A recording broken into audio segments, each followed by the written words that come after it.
او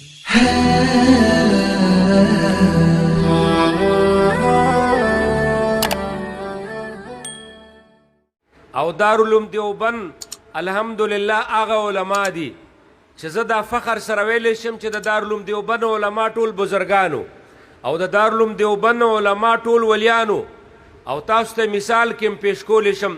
مولانا قاسم نانوتي رحمت الله علیه یو ډیر لوی سړی دی او د دارالعلوم دیوبند په بانیانو کې دی.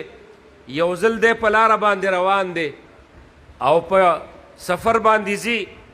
یو کلیوال خلک خبر شو سنیان او هغه سنیانو صلاح وکړله چې حضرت صاحب په دې لاره باندې ځي موږ به هغوی له دعوت ورکو او دلته کې به راولو خطاب به وکړي لږ واز نصیحت به وکړي.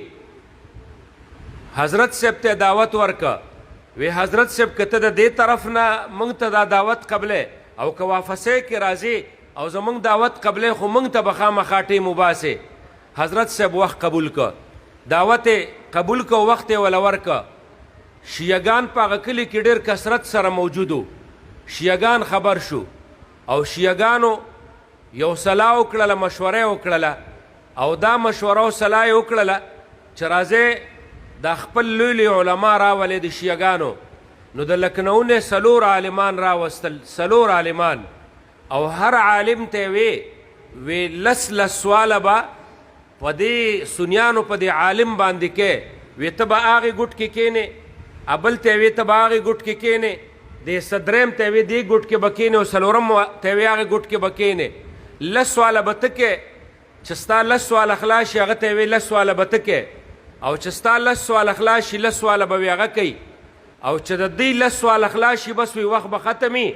وی لهذا د سنیانو د دې عالم دا خبره به څوک وانوري او دا ټیم به لاړ شي ضایع به شي.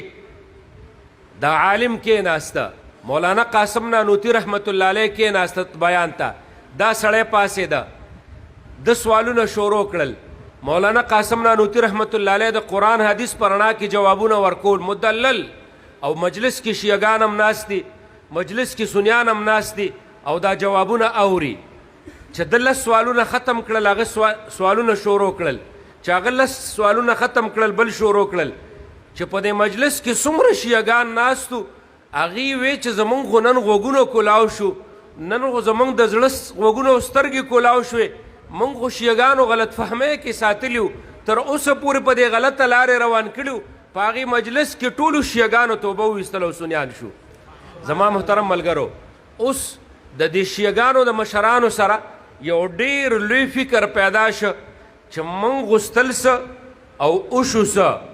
نو مشوره یې وکړله وی داسې به وکړو چې یو نوجوان ته وی تاله به موږ کفن درکو، کفن کې به دې ونغاړو، څادر به د باندې واچو او کټ کې به دې سملو او دله به دې راوړو او ده ته به وایي چې ته د ده جنازه وکړه، جي زموږ د دې مرده جنازه وکړه.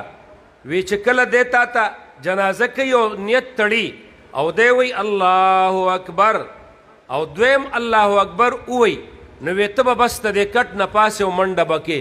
نو موږ به ټول یو ډرامه جوړه کړو او چغې به کړو چې مولانا ته د ژوندو خلکو جنازې کې او دا خدا دې منډه یې کړل او لاړه دا چلو شو. وی په دې باندې به د ده یې لږه تذلیل او رسوایي وکړو. کله چې هغه مړی راوړه، مړی نه دی خو مړی راوړه، چې هغې کټ کېښود مولانا ته وایي مولانا قاسم نانوتي رحمت الله علیه ته وایي جي تاسو د ده جنازه وکړئ. وایي نه زه د ده جنازه نه کوم، دا شیعه دی او تاسو خپله بس چې ستاسو څه طریقه ده هغه وکړئ، زموږ طریقه جدا ده ستاسو جدا ده. ویره جي تاسو زموږ هم بزرګان یې او مشران یې، وی خیر دی موږ درته سوال کوو منت درته کوو او د ده جنازه وکړئ. چې مولانا ډېر زیات تنګ د مولانا صاحب سترګې سرې شوې د غصې نه، مخې سور شو د غصې نه او خلکو ته یې سپونه جوړ کړ، سپونه یې برابر کړل. وی نیت تړی، نیت یې وکړه الله اکبر الله اکبر الله اکبر. څلورم تکبیر یې چې ووی سلام یې واړو. اوس چې ده کله دویم تکبیر وی وروستو شیعګانو پسې غاړه تازه کوي چې دې مړي ته دا وایي چې ته پاسه تا ته خو موږ ویلي وو چې ته دویم تکبیر کله دی ووایي ته به پاسې و منډه کوې به.